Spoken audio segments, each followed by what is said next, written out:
one-year deal. Cece, what do you make of the Jets' quarterback plans? I mean, the Jets were bragging about how they had $100 million available. Like, you would think. Now they've got like $98 million available. I mean, how do you improve your football team? Like, you got to go out and spend the money. And you got to spend on guys who can play. And I can understand even reaching for some guys that you could take a chance on. I can understand them signing Teddy Bridgewater. But I don't know why they signed Josh McCown. Like, I really don't. Like, does he make the quarterback room better? Like, at 39, like, he's never been good, even when he was young. Like, we think he's going to be better when he's old?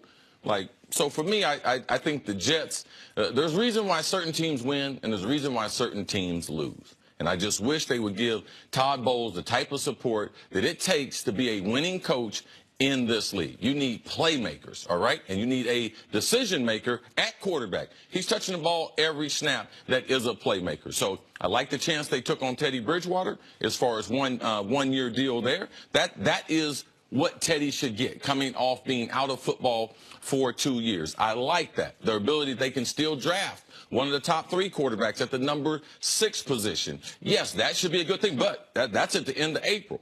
We're in free agency right now, and that money's no good. You can't carry that money over to next year. So they need to spend and be spending more. If they're going to ever get out of the basement in the AFC East, you cannot continue to make decisions and get just average football players. You need some great football players, and I didn't see them going out doing that. And I now believe they are not drafting a quarterback at number 6. Because if you think about, if you're paying Josh McCown 10, let's say Teddy's going to make, we don't know the details, but I would imagine 8 to 10. Let's call him the low one. Let's say it's $8 million. Well, I don't believe both of those guys might be on the roster. One of those guys is going to get cut. Okay, so if they end up cutting one of them, fair enough. Like, because if you were to keep all 3, keep those 2 and draft a guy, the guy you draft is going to make at number 6 about $6 million a year. Then you'd be paying $24 million a year for without having a great quarterback. Like, I understand what they did with Teddy Bridgewater.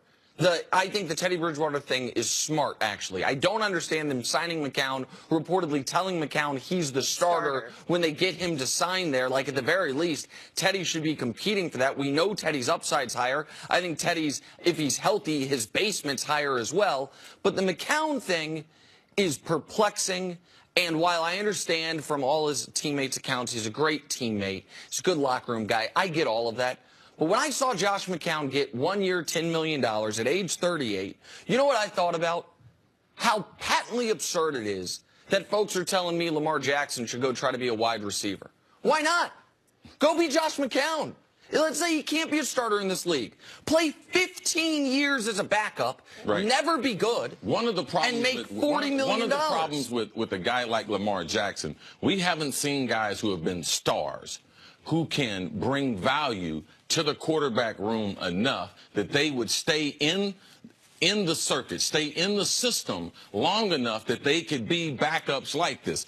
Typically, organizations, they like older guys who are like gym rats who can actually be like coaches inside the meeting room to be able to help whoever the starter is, and we just haven't seen that transition. I believe that he deserves that opportunity, you know, but to be able to stay within the system when you're used to being a star and now you are a backup. The things that probably made you a star, your athletic ability, is not something that the team is going to be able to utilize compared to your brain power and be able to help out the guy who is the starter. I think look at a guy like Teddy Bridgewater with the X's and O's and how he plays the game. He would be a guy that would be in that category, but we just haven't seen a lot. Michael Vick, he showed that he can do that late in his career, be a backup and have that example. But it's hard when you are a star, you're a Heisman Trophy, the whole franchise, the whole college, you're the big man on campus, to take that back seat and be a practice squad, only do scout team, do whatever the coaches need you to do.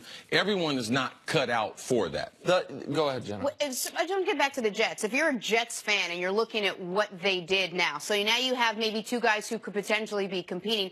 You said they have all this money, they should have gone out and get some. Is there someone out there that you think they should have gotten or they could have gotten? I felt like everyone kind of landed, the big top free agents landed where they were going to land. Jets were left on the outside looking in. Well, they're like the Browns. Teams don't want to go there. Guys want to win. Like, there's a certain point where money compared to winning, all right? And Kirk Cousins, amongst others, Case Keenum. They didn't want to go there. They went to the better teams. Case went to Denver, and Kurt chose Minnesota. So winning plays a part in trying to attract people, regardless of how much money.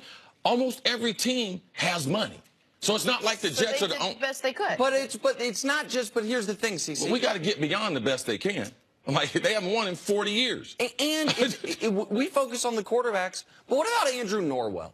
Could he have helped the Jets, a first-team All-Pro guard, when they got all this money? They don't have a great offensive line. But he wants to go to a place that all of a sudden, amazingly... I know they could have used a bunch of those wide receivers. Absolutely right. That's why Allen Robinson, Sammy Watkins. Sometimes you do have to pay a premium. And because you're the Jets and you have this cap space open this year, you could, instead of backloading, you could do a even split over 3 years or front-load a deal slightly. But the way you're going to create to where we saw Jacksonville all of a sudden turn it around quickly. They drafted smartly. They made 2 key free agent acquisitions last year, A.J. Bouye and Calais Campbell. People thought they might have overpaid for those guys. It helped them. For the Jets to come out of here with Teddy and McCown and no other significant players, I don't understand how it happens. Well, we still have time. Yeah, they could still do stuff. A lot of people have been and landed places. But of the top 50 free agents, 22 of them are off the market. Right. I mean, the numbers are dwindling.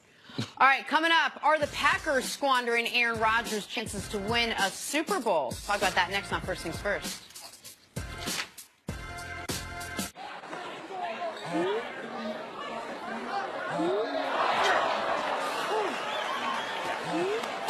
Big plays, big plays.